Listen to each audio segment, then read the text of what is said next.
Guys, welcome to Aruna teach Kannada YouTube channel. So ಇವತ್ತಿನ ವಿಡಿಯೋದಲ್ಲಿ third year B option Kannada textbook ಫೈನಲ್ಲಿ ಬರುವಂತಹ block 3ನಲ್ಲಿ ಘಟಕ 15ರ ಬಗ್ಗೆ ಭಾಷಾ ಪರಿವಾರದ ಕಲ್ಪನೆ, ಜಗತ್ತಿನ ಭಾಷಾ ಪರಿವಾರಗಳ ಬಗ್ಗೆ ಇವತ್ತಿನ ಲೆಸನ್ನಲ್ಲಿ ತಿಳ್ಕೊಳ್ಳೋಣ. ಹಾಗೆ ನಾನು ಪ್ರತಿಯೊಂದು ಪುಟವನ್ನು ನಾನು ಎಕ್ಸ್ಪ್ಲೇನ್ ಮಾಡಬೇಕಾದ್ರೆ ನೀವು ಸ್ಕ್ರೀನ್ಶಾಟ್ ತಗೊಂಡು ನಿಮಗೆ ಎಕ್ಸಾಮ್ಗೆ ಯೂಸ್ಫುಲ್ ಮಾಡ್ಕೊಳ್ಳಿ ಅಂತ ಹೇಳ್ತಾ, ಹಾಗೆ ನೀವು ಟೆಕ್ಸ್ಟ್ ಬುಕ್ ಓದೋದಕ್ಕಿಂತ ನೀವು ನಾನು ಟೆಕ್ಸ್ಟ್ ಬುಕ್ಕನ್ನೇ ಆಧರಿಸಿ ನೋಟ್ಸ್ ಮಾಡಿರುವಂಥದ್ದು. ಸೊ ನಿಮಗೆ ಎಕ್ಸಾಮ್ಗೆ ತುಂಬಾ ಹೆಲ್ಪ್ ಆಗುತ್ತೆ. ಸೊ ನೀವು ಆರಾಮಾಗಿ ಓದ್ಕೋಬೋದು, ಹಾಗೆ ನಿಮ್ಮ ಎಕ್ಸಾಮ್ನ ಅಷ್ಟೇ ಚೆನ್ನಾಗಿ ಬರೀಬಹುದು ಅಂತ ಹೇಳ್ತಾ ಲೆಟ್ಸ್ ಸ್ಟಾರ್ಟ್ ದ ಲೆಸನ್. ಪ್ರಪಂಚದಲ್ಲಿ ಸಾವಿರಾರು ಭಾಷೆಗಳು ಬಳಕೆಯಲ್ಲಿವೆ. ಕೆಲವು ಭಾಷೆಗಳು ಒಂದೇ ಮೂಲ ಭಾಷೆಯಿಂದ ಬೆಳವಣಿಗೆ ಆಗುವುದರಿಂದ ಅವುಗಳಲ್ಲಿ ಪದ ಸಂಪತ್ತು, ವ್ಯಾಕರಣ, ಧ್ವನಿ ಹಾಗೂ ವಾಕ್ಯ ರಚನೆಯಲ್ಲಿ ಸಾಮ್ಯತೆ ಕಂಡುಬರುತ್ತದೆ. ಒಂದೇ ಮೂಲದಿಂದ ಬಂದಿರುವ ಇಂತಹ ಭಾಷೆಗಳ ಗುಂಪನ್ನು ಭಾಷಾ ಪರಿವಾರ ಎಂದು ಕರೆಯುತ್ತಾರೆ. ಭಾಷಾ ಪರಿವಾರಗಳ ಅಧ್ಯಯನದಿಂದ ಭಾಷೆಗಳ ಮೂಲ ವಿಕಾಸ, ಪರಸ್ಪರ ಸಂಬಂಧ ಮತ್ತು ವೈಶಿಷ್ಟ್ಯಗಳನ್ನು ತಿಳಿಯಬಹುದು.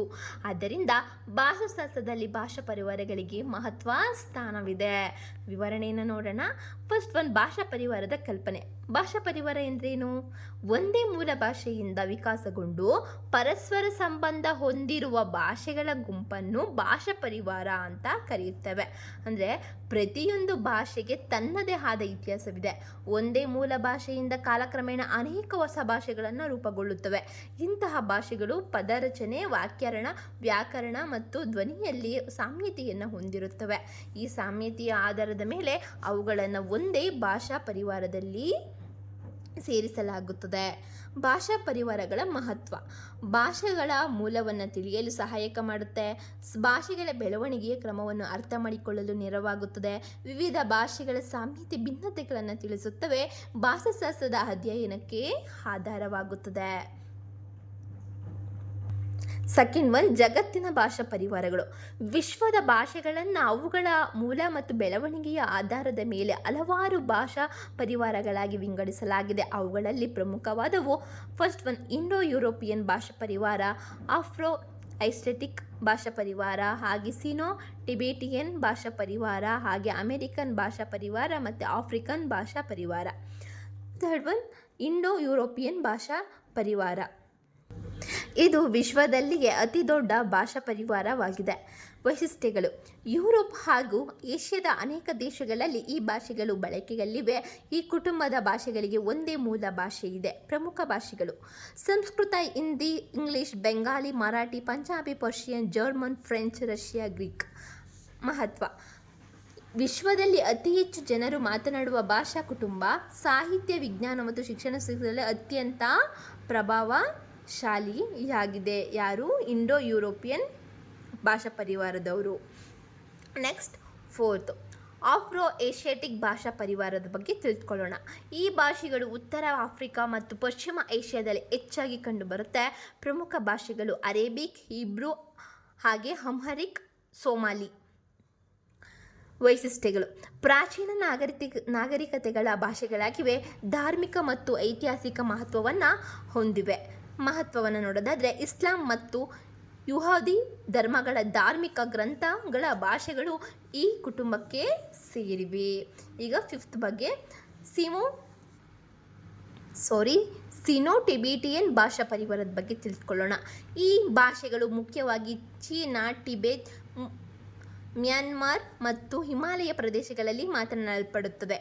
ಪ್ರಮುಖ ಭಾಷೆಗಳು: ಚೈನೀಸ್ ಅಂದರೆ ಮಂಡರಿನ್, ಟಿಬೇಟಿಯನ್, ಜರ್ಮೀಸ್, ಮ್ಯಾನ್ಮಾರ್ ವಿವಿಧ ಹಿಮಾಲಯದ ಬುಡಕಟ್ಟು ಭಾಷೆಗಳಾಗಿವೆ.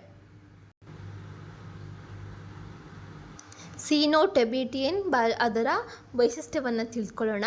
ಚೈನೀಸ್ ಭಾಷೆ ವೈಶಿಷ್ಟ್ಯಗಳು: ಚೈನೀಸ್ ಭಾಷೆಯನ್ನು ವಿಶ್ವದಲ್ಲಿ ಅತಿ ಹೆಚ್ಚು ಜನರು ಮಾತನಾಡ್ತಾರೆ. ಅನೇಕ ಭಾಷೆಗಳಲ್ಲಿ ಸ್ವರಧ್ವನಿಗಳಿಗೆ ಅಂದರೆ ಟೋನ್ಸ್ ವಿಶೇಷ ಮಹತ್ವವಿದೆ. ಸಿಕ್ಸ್ತ್ ಒನ್, ಅಮೇರಿಕನ್ ಭಾಷಾ ಪರಿವಾರದ ಬಗ್ಗೆ ತಿಳಿದುಕೊಳ್ಳೋಣ. ಈ ಭಾಷೆಗಳು ಉತ್ತರ ಮತ್ತು ದಕ್ಷಿಣ ಅಮೇರಿಕಾದ ಮೂಲ ನಿವಾಸಿಗಳ ಭಾಷೆಗಳಾಗಿವೆ. ಪ್ರಮುಖ ಭಾಷೆಗಳು: ಕೈಚುವಾ, ನಹುವಾಟಲ್, ಮಾಯ ಭಾಷೆಗಳು, ಗ್ವಾರಾನಿ.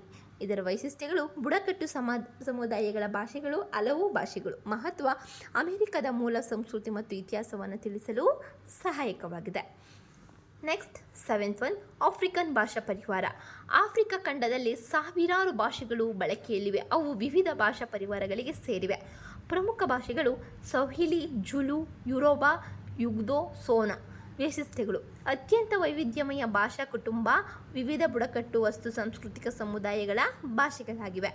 ಮಹತ್ವ: ಆಫ್ರಿಕಾದ ಸಂಸ್ಕೃತಿ, ಪರಂಪರೆ ಮತ್ತು ಜನಾಂಗೀಯ ವೈವಿಧ್ಯತೆಯನ್ನು ಪ್ರತಿಬಿಂಬಿಸುತ್ತದೆ. ಭಾಷಾ ಪರಿವಾರದ ಸಂಕ್ಷಿಪ್ತ ಪಟ್ಟಿಯನ್ನು ತಿಳಿದುಕೊಬಿಡೋಣ ಕೊನೆಯದಾಗಿ. ಒಂದು ಕಡೆ ಭಾಷಾ ಪರಿವಾರ, ಇನ್ನೊಂದು ಕಡೆ ಪ್ರಮುಖ ಭಾಷೆಗಳು.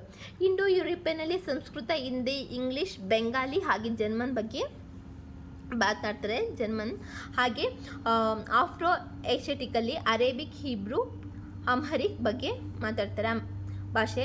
ಸೀನೋ ಟಿಬೆಟಿಯನ್ನಲ್ಲಿ ಚೈನೀಸ್, ಟಿಬೆಟಿಯನ್, ಬರ್ಮೀಸ್ ಮಾತಾಡ್ತಾರೆ. ಅಮೆರಿಕನಲ್ಲಿ ಕೈಚುವಾ, ಮಯನ್ಹುಟಲ್ ಹಾಗೆ ಆಫ್ರಿಕನ್ನಲ್ಲಿ ಸ್ವಾಹಿಲಿ, ಜುಲು, ಯುರೋಬಾ ಮಾತಾಡ್ತಾರೆ. ಉಪಸಂಹಾರವನ್ನು ನೋಡೋಣ. ಭಾಷಾ ಪರಿವಾರಗಳ ಅಧ್ಯಯನವು ಭಾಷೆಗಳ ಮೂಲ ಬೆಳವಣಿಗೆಯ ಮತ್ತು ಪರಸ್ಪರ ಸಂಬಂಧಗಳನ್ನು ತಿಳಿಯಲು ಅತ್ಯಂತ ಉಪಯುಕ್ತವಾಗಿದೆ. Indo European, Afro Asiatic, Sino Tibetan, American ಹಾಗೂ ಆಫ್ರಿಕನ್ ಭಾಷಾ ಪರಿವಾರಗಳು ವಿಶ್ವದ ಪ್ರಮುಖ ಭಾಷಾ ಕುಟುಂಬಗಳಾಗಿವೆ. ಇವುಗಳ ಅಧ್ಯಯನದಿಂದ ಭಾಷೆಗಳ ಇತಿಹಾಸ, ಸಂಸ್ಕೃತಿ ಮತ್ತು ವಿಕಾಸವನ್ನು ಸಮಗ್ರವಾಗಿ ಅರ್ಥ ಮಾಡಿಕೊಳ್ಳಬಹುದು. ಇದಾಗಿತ್ತು ಇವತ್ತಿನ ಲೆಸನ್. ಹಾಗೆ ಲೆಸನ್ ಜೊತೆಗೆ ನೋಟ್ಸ್ ಕೂಡ. ನಿಮಗೆ ಅರ್ಥ ಆಗಿದೆ ಅಂತ ಭಾವಿಸ್ತಾ, ಇಷ್ಟ ಆದರೆ ಲೈಕ್ ಮಾಡಿ, ಹಾಗೆ ನಿಮ್ಮ ಅನಿಸಿಕೆಗಳನ್ನ ಕಮೆಂಟ್ ಮೂಲಕ ತಿಳಿಸಿ, ಹಾಗೆ ನಿಮ್ಮ ಫ್ರೆಂಡ್ಸ್ಗಳಿಗೂ ಕೂಡ ಶೇರ್ ಮಾಡಿ, ಅವ್ರಿಗೂ ಕೂಡ ಯೂಸ್ಫುಲ್ ಆಗಲಿ ಅಂತ. ಹಾಗೆ ಇನ್ನು ಹೆಚ್ಚಿನ ಆಪ್ಷನಲ್ ಕನ್ನಡದ ಬಗ್ಗೆ question paper, solved answer paper ಮುಂದಿನ ವೀಡಿಯೋದಲ್ಲಿ PDF ಮೂಲಕ ನಿಮಗೆ ಬರುತ್ತೆ. ಹಾಗೆಯೇ ಹಿಸ್ಟ್ರಿ ಮತ್ತು ಸೋಷಿಯಾಲಜಿ ಇಂಪಾರ್ಟೆಂಟ್ ಕ್ವಶನ್ಸ್, ಹಾಗೆ important lesson and previous year question paper ಕೂಡ ಮುಂದಿನ ವೀಡಿಯೋಸ್ಗಳಲ್ಲಿ ಅಪ್ಲೋಡ್ ಮಾಡ್ತೀನಿ. Stay tune. ಹಾಗೆ ನೀವು ಸಬ್ಸ್ಕ್ರೈಬ್ ಮಾಡಿ, ಪಕ್ಕದಲ್ಲಿರೋ ಬೆಲ್ಲೈಕನ್ ಕ್ಲಿಕ್ ಮಾಡಿ, ಆಲ್ ನೋಟಿಫಿಕೇಷನ್ ಮೇಲೆ ಕ್ಲಿಕ್ ಮಾಡಿದ್ರೆ ನೀವು ಫಸ್ಟು ನನ್ನ ನೋಟಿಫಿಕೇಷನ್ ಬಂದಾಗ ನೀವು ವಿಡಿಯೋ ನೋಡ್ಬೋದು. ಹಾಗೆ ಯೂಸ್ಫುಲ್ ಆಗುತ್ತೆ ನಿಮಗೆ ಎಕ್ಸಾಮ್ಗೆ ಅಂತ ಹೇಳ್ತಾ, ಹಾಗೆ ಎಕ್ಸಾಮ್ಗೆ ಚೆನ್ನಾಗಿ ಪ್ರಿಪೇರ್ ಆಗಿ ಅಂತ ಹೇಳ್ತಾ, see you the next video. Bye, take care.